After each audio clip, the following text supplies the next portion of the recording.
नमस्ते दोस्तों, स्वागत है आपका हमारे YouTube channel social and general knowledge में। तो आज की वीडियो में हम जानेंगे कि AC और DC में क्या अंतर होता है, AC करंट क्या होता है और DC करंट क्या होता है। AC करंट को हम लोग AC करंट का फुल फॉर्म जो होता है वो अल्टरनेटिंग करंट होता है एंड DC करंट का जो फुल फॉर्म होता है वो डायरेक्ट करंट होता है। AC की जो खोज या AC को जिसने बनाया था उनका नाम था निकोला टेस्ला और जो DC को बनाया था उनका नाम था एडिसन। तो इन दोनों में एक इलेक्ट्रिक बार भी रही है, उसके बारे में मूवी भी बनी है, उस बारे में भी हम लोग आगे आपको बताएंगे। बहुत मज़ा आएगा उस वीडियो में भी। लेकिन अभी हम लोग जानते हैं AC और DC क्या होता है। तो अल्टरनेटिंग का मतलब हो गया जो चीज़ अल्टरनेट चलती हो। अल्टरनेट मतलब जो चीज़ रुक रुक के चलती हो। तो जो AC करंट चलता है वो इस फॉर्म में चलता है, वो तरंग के जैसे चलती है उस माध्यम में चलता है। तो इसलिए इसकी जो फ्रिक्वेंसी होती है वो 50 हर्ट्ज़ होती है। मतलब कि एक सेकंड में ये 50 बार अप एंड डाउन करता है। नॉर्मल भाषा में बोलें तो जो बल्ब या पंखा होता है हमारा, वो एक सेकंड में 50 बार बंद होता है और चालू होता है, जो कि एक सेकंड में 50 बार बंद चालू होने के कारण हम लोग को आंखों से दिखता नहीं है, बट होता है। DC क्या होता है? DC होता है डायरेक्ट करंट, जो कि एक कांस्टेंट फॉर्म में चलता है, सीधा चलता है। और AC को हम लोग ने एक पहले बचपन में कहानी सुनी होगी, खरगोश और कछुए की। तो जो AC करंट होता है वो कछुआ होता है, क्योंकि ये रेस्ट ले के चलता है, ऊपर फिर नीचे आराम आराम से चलता है, लेकिन दूरी ज़्यादा तय करता है। और जो DC होता है वो खरगोश होता है, वो चलता कांस्टेंट है, जितनी दूर जाएगा बड़ी स्पीड से। अगर 10 मीटर की दूरी AC 10 सेकंड में तय कर रहा है तो DC जो है उसे 8 ही सेकंड में तय कर लेगा। तो इसलिए DC की जो फ्रिक्वेंसी होती है वो 0 होती है। अब इन दोनों में ख़तरनाक कौन सा ज़्यादा होता है? दोनों ही ख़तरनाक होते हैं, लेकिन जो AC करंट होता है वो DC के मुकाबले थोड़ा सा कम खतरनाक होता है। वो कैसे होता है? अगर हम किसी सर्किट में या किसी व्यक्ति को 220 वोल्ट देते हैं, AC और DC, तो AC क्या होगा कि 220 वोल्ट का जब किसी व्यक्ति को करंट मारेगा तो वो वाइब्रेट करता है। वाइब्रेट क्यों करता है?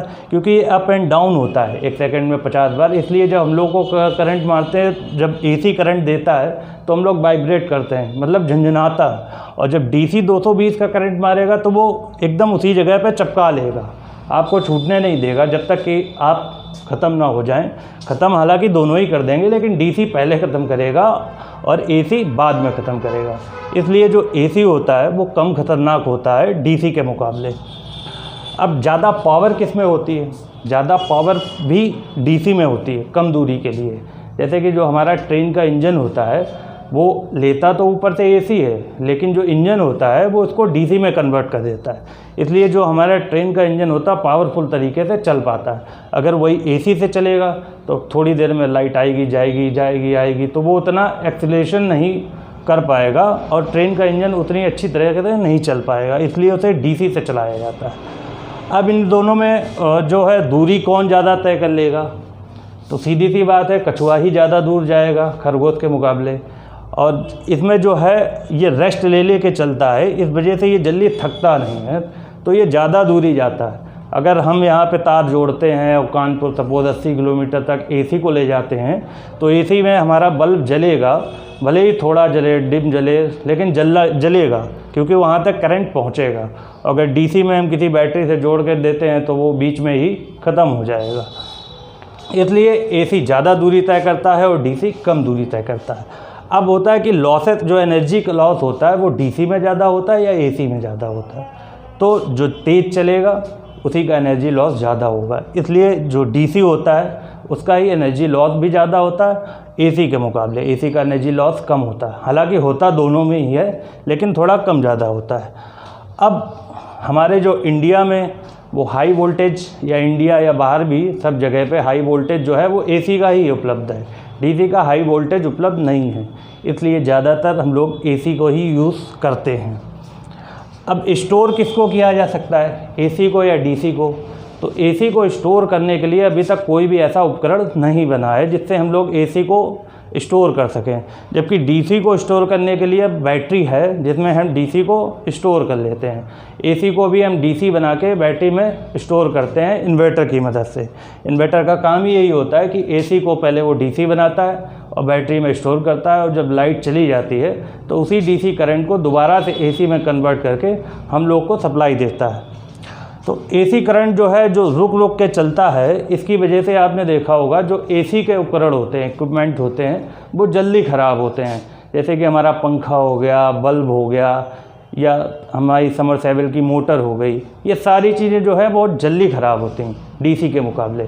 डीसी के उपकरण क्या होते हैं हमारे घर में? आपको तो लगता होगा कि हमारे घर में तो एसी ही आती है तो सारा कुछ एसी से ही चलना चाहिए, लेकिन जो हम लोग की टीवी होती है, टीवी में क्या होता है, एक सर्किट लगा होता है जिसे एसएमपीएस सर्किट बोलते हैं। तो वो क्या करता है, हमारी एसी को डीसी में कन्वर्ट करता है।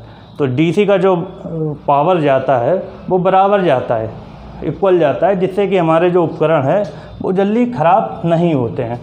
अब एक चीज़ और होती है कि जो डीसी का तार होता है और एसी का वायर होता है। सपोज दैट ये वायर है एक, तो इसको हम लोग एसी और डीसी में दोनों सेम ही रहेगा या अलग अलग रहेगा?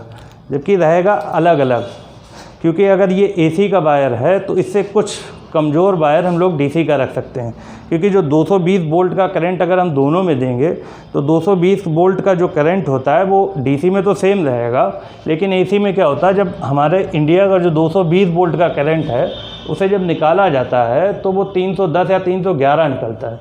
तो इस वजह से जो इसके ऊपर का पीवीसी होता है उसे मजबूत बनाया जाता है कि वो जल्दी से गले ना हाई वोल्टेज में। तो इसलिए जो एसी का तार होता है वो डीसी से ज़्यादा मजबूत होता है। तो यही डिफरेंस होता है नॉर्मली एसी और डीसी में। तो हमारे ख्याल से कि आप लोग सब लोग समझ चुके होंगे कि एसी और डीसी में क्या डिफरेंस होता है। आगे भी इसी तरह के मज़ेदार वीडियो जानने के लिए आप लोग देखते रहिए सोशल एंड जनरल नॉलेज। धन्यवाद।